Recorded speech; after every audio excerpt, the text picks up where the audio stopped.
Hi everybody, welcome back to our Sacred Heart music classroom. It has been a very long time and I'm missing you, and I have to wear this visor because I'm at school, even though you're not.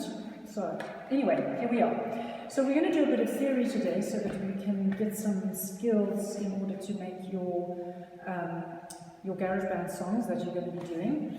And what I've done here is drawn the stave with the 8 notes, the 8 primary notes that you should know about, and a little rough version of a keyboard at the top there. So octave means 8 notes, as you can imagine. So going from C, D, E, F, G, A, B, C. Okay? And then on the keyboard, just to remind you, we've got the white notes and the black notes, and they're in a pattern of 2 black notes, 3 black notes, 2, 3, 2, 3, going all the way up. And that locates us in that gives us the position of where the notes are. So so when you look at a keyboard, now you know that the 2 black notes on the left-hand side is your C. Okay, so how music works is that some notes feel good with each other, just like people do.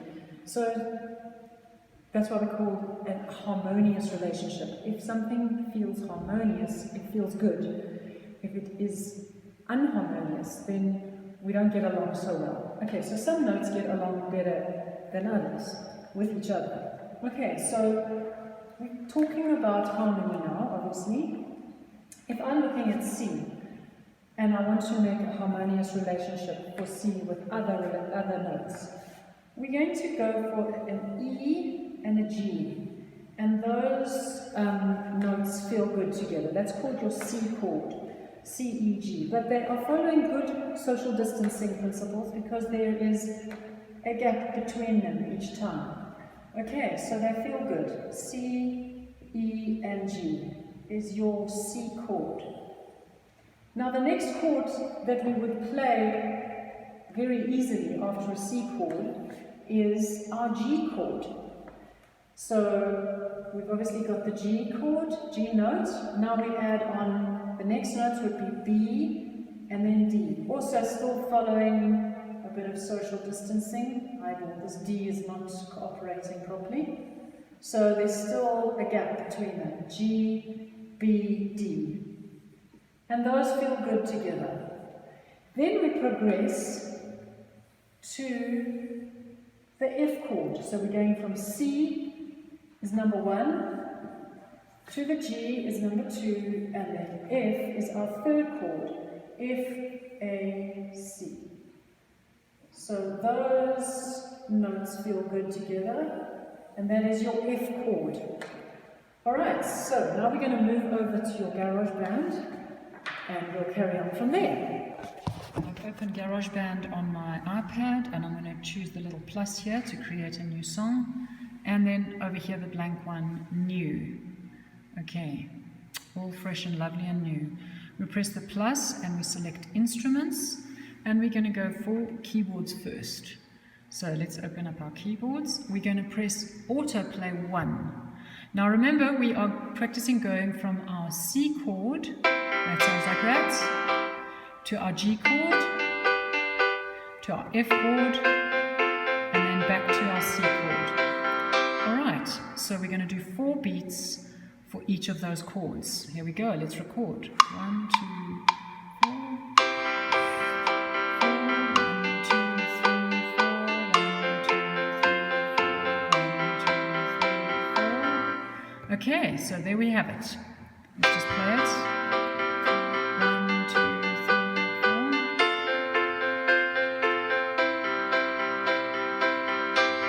Okay. Now we press that little icon there and we choose our next instrument. So our next instrument is going to be our guitar.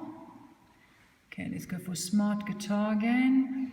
And we're going to choose our first autoplay, number 1 autoplay. And again, we're going to do 4 beats for our chords again. Okay. Ready to record. 2, 3, 4. 1, 2, 3, 4. 1, 2,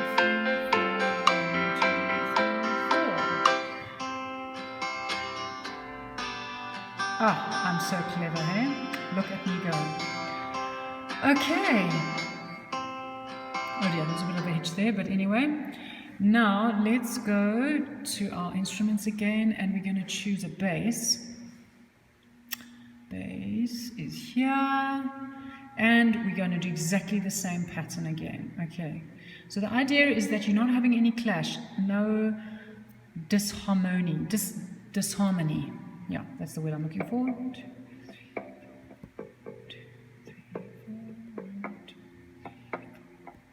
2, 3, 4. Okay, let's record. 2, 3, 4.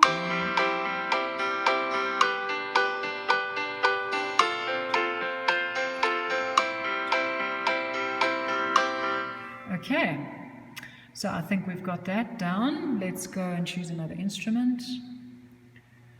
And we're going to go for some strings. Everybody needs a little bit of string.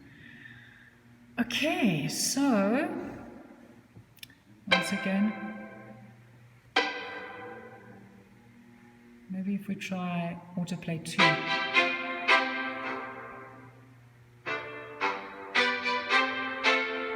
3, 4. Nah, let's try 3. 1, 2, 3, 4. 1, 2, 3, 4. Okay, I'm going to try that. It's a little bit more complicated, but let's see if it works. 2, 3, 4.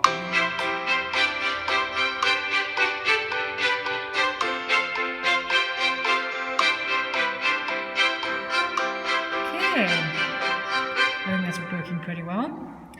Now, I'm going to set you loose on your drums. Okay, you can do whatever you like with your drums. I'm going to just give you an example here. So, on this left side is simple, at the top is loud, complex, or quiet. And you can drag your parts around however you feel. So, let's start with a nice, simple, medium kick. And our snare.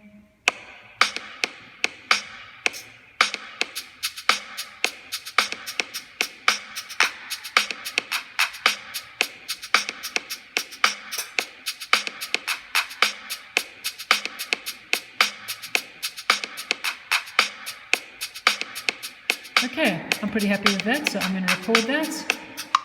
2, 3, 4.